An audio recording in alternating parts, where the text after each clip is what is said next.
However, some states, like Florida and Idaho, well, they're going the opposite direction by reinstalling options for the death penalty. Last year, the Sunshine State went against a U.S. Supreme Court decision and now allows the death penalty in child rape convictions. Florida is also now allowing a death sentence without a unanimous jury.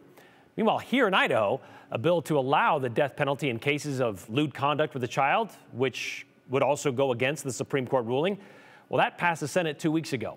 And last year, we reinstituted the option of a firing squad in death sentences. Some of you may be wondering why that wasn't waiting in the wings today. Several weeks ago, in fact, the same day the lewd conduct death penalty bill cleared the Senate, we got this text message from Robert in Boise. I don't understand what happened to the capital punishment of death by firing squad. It was signed into law by the governor last year. Creech and Pizzuto, the death penalty there, they were being held up by, among other things, the drugs that we use for the lethal injection. So why did we sign this bill and why is it not being carried out? Well, Robert is right. Governor Little signed House Bill 186 into law last session, making a firing squad a legal method of execution in Idaho for the first time since 2009. But the law says the firing squad is only used if the state can't get the drugs needed to perform a lethal injection or if a court finds lethal injection is unconstitutional.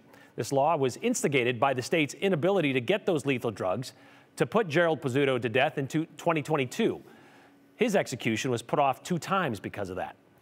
Well, that wasn't the case today. They just couldn't find a vein. So with the death warrant still in effect for the rest of today, could they just employ the firing squad with Creech? Well, the director of Idaho Department of Correction says no.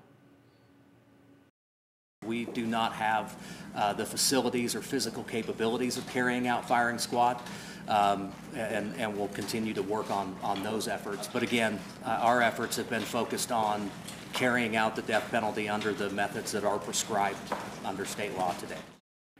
So how close are we to the firing squad being a viable option? Well, the legislature allocated $750,000 to build a facility, but we haven't heard back yet from the Department of Correction on their progress on that facility. And as you can imagine, they've been a bit busy today. Not being able to find a vein is the same reason Alabama resorted to nitrogen hypoxia to carry out a death sentence just about a month ago. What about that? Tewalt says that's not an option in Idaho either because it's actually against the law. They would have to make that change in statute in order to make that an option, kind of like they did for the firing squad.